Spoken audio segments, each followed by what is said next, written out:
This is the map published by The Guardian on the 30th of January, showing the extent of the destruction wreaked in Gaza by Israeli bombardment since the 7th of October last year. It's shocking enough in itself, but when you cross-reference it with other maps, you begin to get a sense of the way in which the conditions of life in Gaza have been systematically annihilated by Israeli forces.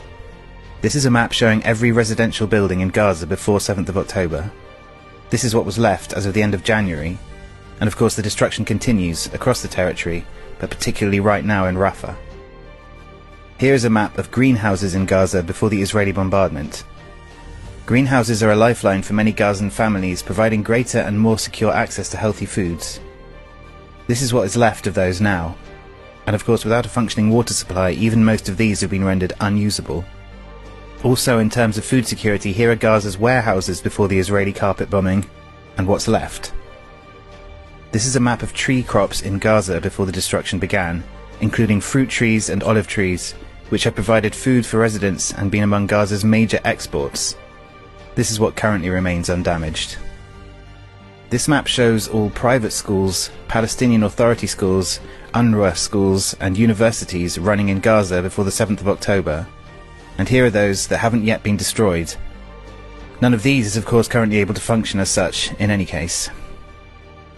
Here is a map of major health facilities in Gaza before Israeli forces began to attack them, including prenatal facilities, mental health facilities, clinics and hospitals. And here is what remains. All of this destruction would take many decades to restore, although of course it seems unlikely that those who built and grew all that has been pulverized by the Israeli bombardment will even be allowed to return to do so. One prominent feature of this map emerges when you subtract the destruction caused to built-up areas, which have been more or less annihilated. Here you can see a line of destruction stretching down through the center of the territory. This particular swathe of bombardment aligns with the so-called humanitarian corridor announced by Israel along Salah al-Din Street in November last year. When residents of Gaza City in the north were ordered to evacuate, they were promised safe passage along this street. However, many witnesses have described Salah al-Din Street as a corridor of death and humiliation.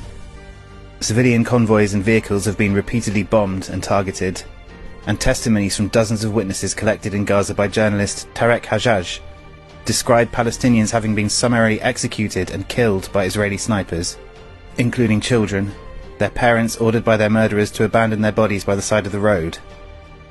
According to the testimonies, people were made to crawl on their bellies through checkpoints, forced to undress and descend into pits filled with dead bodies, sometimes to be shot, sometimes to be released, among many other horrors. The street is littered with the bodies of men, women and children in various states of decomposition. There are millions of horror stories like these behind these simple red swatches, which delineate the annihilation of a people.